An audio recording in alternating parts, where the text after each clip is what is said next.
YouTube and stand-up and having that first interest of it? I started when I was 19. Ooh. The first time I ever went on stage, I got 8 minutes, which is an insane amount of time. It's a long time. For your first time, it's stupid. I don't know why the person gave me that much time on stage.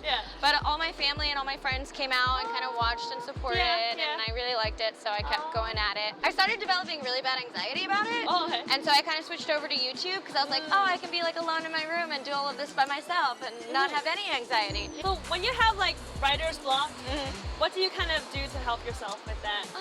I kind of like, my favorite thing to do when I'm absolutely stuck is to write what ifs. So I'll just like, it's like a nice like brain opening activity where I'm just like, what if a girl magically got powers to make trees grow out of the ground? One of the best pieces of advice I ever heard was from the South Park guys, where it's like between every scene, you should either say but or therefore. So it's never a story of like, Linda went to France, and then she went to a museum, and then she did this. It's like, oh, Linda went to France, but there she met the Illuminati. Therefore, she had to like buy a bunch of guns. So it was just, it just like kind of makes everything flow and make crazy sense. Real fast. Damn, girl. We got the food. Yay!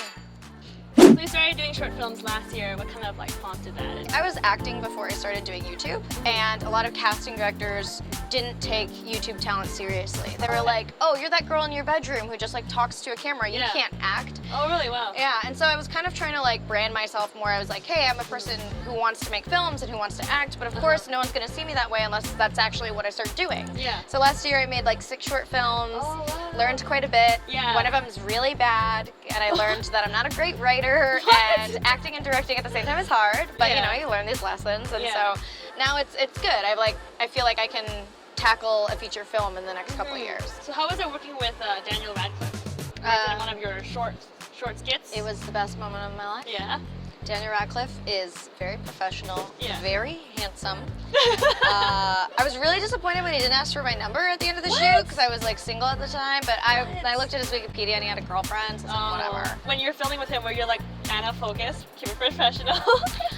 Yeah, like on the ride to the YouTube space, I was like, oh my god, I'm gonna film with Daniel Radcliffe and I make him want me, and like I wrote this script about how he wants to date me. Oh my god, I should have written a kiss. Should have. I know, I should have written a kiss. I'm an idiot. And makeout scene, insert here. Yeah, I mean, he would have done it. I think he would have done it. He was so professional. He was like down to do whatever. So I was just like, damn it. For someone watching this video right now and wanting to kind of do what you're doing similar, what are some advice you would want to give to them? Well, like one of the biggest things I learned in the beginning was just do it. So many people are always like, how do I start? What kind of camera do I buy? What editing software do I use? It's like, those aren't questions that you need to be thinking about. You just do it. Like I started with iMovie, and then eventually you get familiar, and then you graduate to like Adobe Premiere Pro. You know, use what you have and learn with that, and then you like slowly upgrade as you feel like you can handle it. Well, when you're like super tired at the end of the day, what do you just love to do? I like to just Netflix and chill. Oh, yeah. Like not sex, like that's like the, you know, the meme for sex is Netflix and chill. I like to actually just Netflix and chill. So like after filming, just Netflix and chill. Yeah. Just find somebody to Netflix and chill at the end of the day. Calms me down. Netflix and chill with the same person for the last year, you know.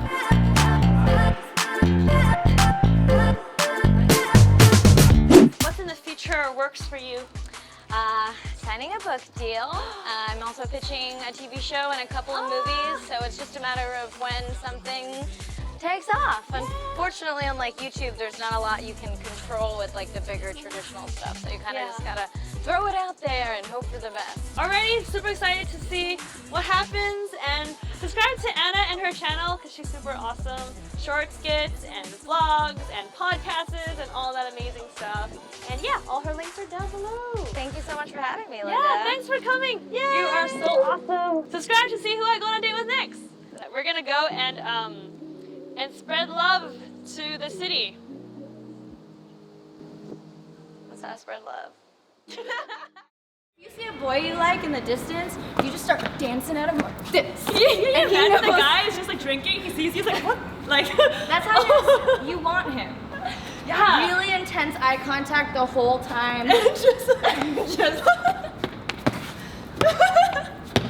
Oh my goodness. You gotta do it really aggressively because it has to look like it's hurting you. That's what's scary.